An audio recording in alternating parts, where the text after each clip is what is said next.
Aprovechando que estamos en momentos muy extraños de la sociedad y la humanidad, voy a intentar responder como una vegana más del montón si el veganismo es o no es antifascista. Empecemos con lo más obvio. Probablemente en algún momento de tu vida escuchaste o leíste sobre el hecho de que Hitler en algún momento de su vida fue vegetariano. Normalmente esto suele chocar bastante con la idea de que el veganismo, vegetarianismo o los derechos animales en general están alineados con la agenda woke o con ideas progresistas en general. Si por un lado esto es una ideología woke, por otro lado, ¿por qué Hitler era vegetariano? Es un hecho que muchas personas nazis mostraron interés por la ecología y por el bienestar animal, pero no era por compasión, obviamente, porque seguimos hablando de nazis.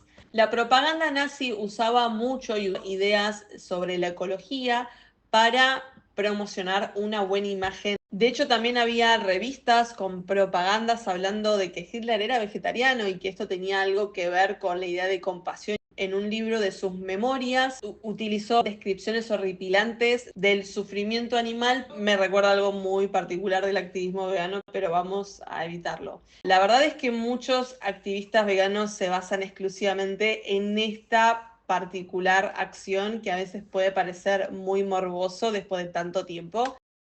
Esto no lo hacía ser un defensor de animales a Hitler, por si quedaba alguna duda de eso. Claramente era parte de su propaganda. Además de todo el concepto y la idea de si Hitler era o no vegetariano, había otros nazis que también promovían ideas muy similares con el tema de bienestar hacia los animales. Entonces, cuando hablamos de propaganda, sobre ecología y dietas vegetarianas, lo englobamos en todo lo mismo, en ecofascismo.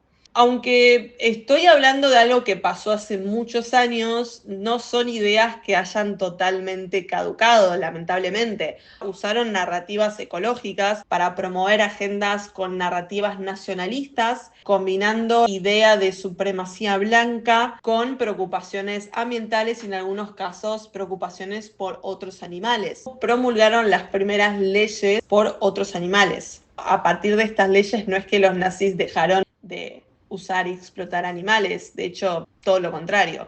Eran parte del grupo de víctimas de los nazis, porque la explotación animal es y era parte de la estructura del fascismo. El fascismo y el especismo comparten una misma estructura de ideología. Dividen el mundo entre seres superiores y seres inferiores, y en base a esa ideología justifican lo que implica el exterminio de esos que consideran inferiores. El veganismo en algunos casos puede no ser nada más que una dieta. El antiespecismo, en cambio, es una postura política que rechaza cualquier forma de opresión y por eso es parte del antifascismo. Existen organizaciones veganas que se presentan como identidad apolítica y buscan no involucrarse en otros temas de opresión. Y esto es un problema porque justamente al evitar hablar de lo político, muchas veces terminan recayendo en discursos genéricos sobre los derechos animales o, en el peor de los casos, terminan replicando discursos genéricos de la extrema derecha. Un ejemplo de esto muy claro fue lo que pasó con la organización vegana Anonymous for the Voiceless, mundialmente conocida, criticada muchísimas veces particularmente por el enfoque de sus discursos y sus acciones, que casualmente siempre estaban dirigidos a determinados sectores sociales que son oprimidos y siempre se justificaban con la idea de que estaban luchando por los animales. Había una sola persona considerada como el líder de esa organización y miles de seguidores atrás, sin realmente poder cuestionar nada de lo que esa persona haga.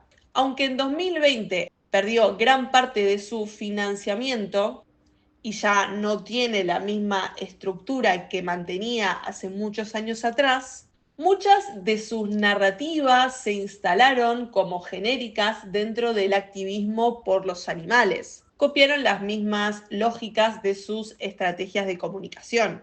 Por otro lado, y al mismo tiempo, Israel era el paraíso de las personas veganas. Inclusive el ejército de Israel promocionaba el ejército como un lugar muy vegan friendly porque tenían opciones de comida vegana para quienes querían unirse al ejército y obviamente también accesorios y o vestimenta 100% apta a vegano.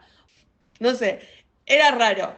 Básicamente el veganismo fue usado como propaganda para determinados momentos, de la misma manera que la ecología también fue usada como una propaganda para los nazis. En cualquier régimen totalitario, la verdad es que la violencia contra los demás animales siempre está. Sobre todo porque la violencia hacia los demás animales siempre fue considerada un símbolo de fuerza y de control.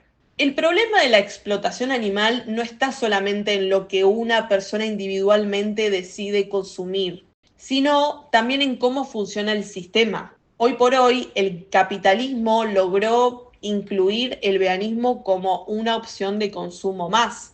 Y por eso es tan fácil tomarlo como algo superficial, porque en muchos casos eso es lo que es. Porque como ya es parte del capitalismo y es una opción de consumo más, realmente eso no logra modificar las bases de la explotación animal. Entonces, para resumir este extenso video, el veganismo o antiespecismo o como quieras llamar el movimiento por los derechos animales debe ser político siempre, para asegurarse que sus principios de justicia y liberación no sean utilizados por ideologías que se basan en la opresión y la dominación. Y este video llegó a su final. Si sos una persona vegana, vegetariana o simplemente te interesan los derechos animales, no te olvides de seguirme y seguirme a todas mis redes para más contenido sobre derechos animales y veganismo en general desde una perspectiva un poco más política.